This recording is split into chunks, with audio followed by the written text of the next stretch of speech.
ہماری فیملی میں ایک ماں ہے اور ایک اس کا بچہ ہے، اور ان کے بیچ میں ایک ڈائلاگ چل رہا ہے اور میں سن رہا ہوں۔ ماں جو ہے وہ بچے کو کبھی کہہ رہی ہے بیٹھ جاؤ، کھڑے ہو جاؤ، یہاں چلو، وہاں چلو، ادھر بیٹھ جاؤ، اچھا یہ نہیں کرو، اچھا صوفے سے چھلانگیں مت لگاؤ، یہ مت کرو، یہ والا ٹوائے چھوڑ دو، وہ والا ٹوائے دے دو، اس طرح کر کے اس کو آرڈر اراؤنڈ کر رہی ہے۔ اور بچہ جو ہے یہی کوئی تقریباً 4-5 سال کا ہے۔ کچھ دیر کے بعد بچہ جب آرڈر سنتے سنتے اس نے ایک دم سے ماں کو کہا کہ کیوں؟ ماں نے جب اس کو کہا کہ یہ ٹوائے چھوڑ دو اور آرام سے یہاں کے بیٹھو، اس نے کہا کیوں؟ تو ماں نے کیا جواب دیا؟ ماں نے کہا میں تمہاری ماں ہوں اس لیے۔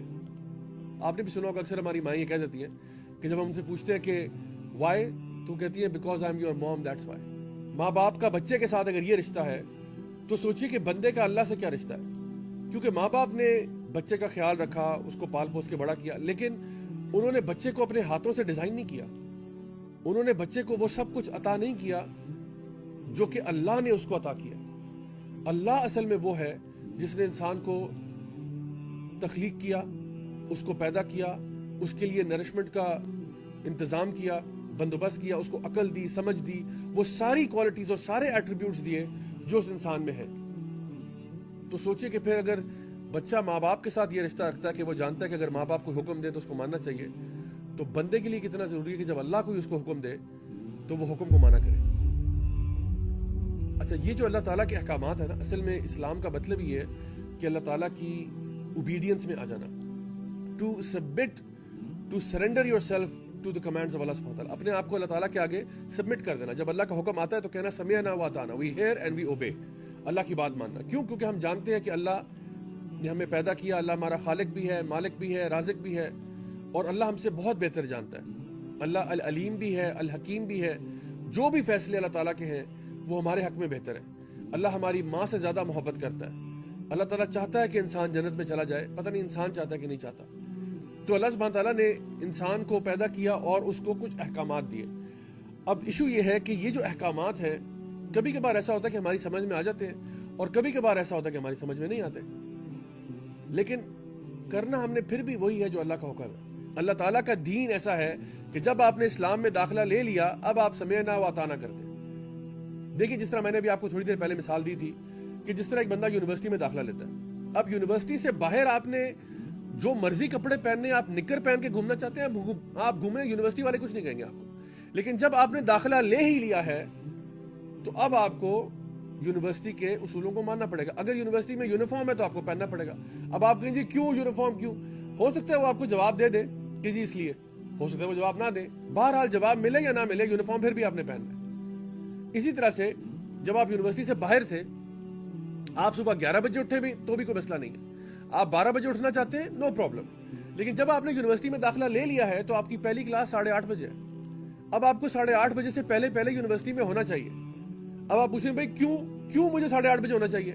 ہو سکتا ہے یونیورسٹی والے آپ کو جواب دے دیں کہ بھائی اس لیے، ہو سکتا ہے وہ جواب نہ دیں۔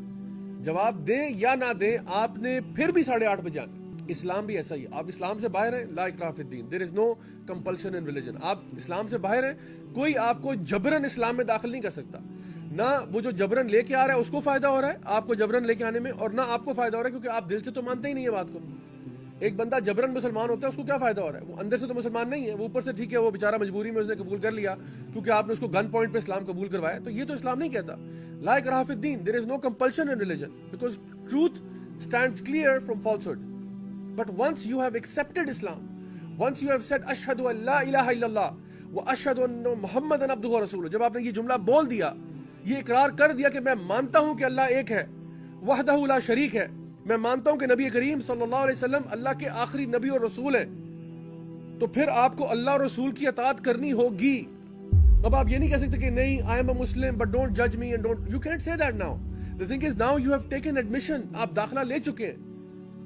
اور اگر کوئی بندہ آپ کو، میں یہ ایڈوائز کرتا ہوں، پیار محبت سے ہی گائیڈ کرے گا کہ بھئی یہ جو آپ کام کر رہے ہیں غلط ہے، ایسا نہیں ہونا چاہیے، تو آپ اس کو جزاک اللہ خیر کہیں، آپ کہیں بہت شکریہ بھائی آپ نے میری اصلاح کی۔ تو چلو اگر کسی وجہ سے آپ سے اسلام کے کچھ احکامات پریکٹس نہیں ہو پا رہے، کچھ ایسی عادتیں بری پڑ گئی ہیں جو کہ نہیں چھوٹ رہی ہیں آپ سے، تو اللہ تعالیٰ سے توبہ کی جا سکتی ہے، معافی مانگی جا سکتی ہے، اور اس پہ انسان مستقل طور پر توبہ کرتا رہے تو کیا ہوتا ہے، ایونچولی وہ گناہ چھوٹ جاتا ہے، ایونچولی وہ برائی چلی جاتی ہے۔ لیکن مسئلہ تب ہوتا ہے جب انسان توبہ کرنے سے توبہ کر لیتا ہے، وہ یہ اپنے دماغ میں بات بٹھا لیتا ہے کہ اب میں توبہ نہیں کر سکتا کیونکہ میرے گناہ اتنے زیادہ ہو چکے ہیں کہ اب مجھے نہیں لگتا اللہ مجھے معاف کرے گا. تو my dear brothers and sisters, یہ بات اچھی طرح سے سمجھ لیں کہ جب انسان دین پر چلنے کا فیصلہ کر لیتا ہے، جب وہ دین میں داخل ہو جاتا ہے، تو اس کو چاہیے کہ وہ دین کو پڑھے، دین کو سمجھے اور تمام احکامات کے اوپر پورا اترنے کی کوشش کرے.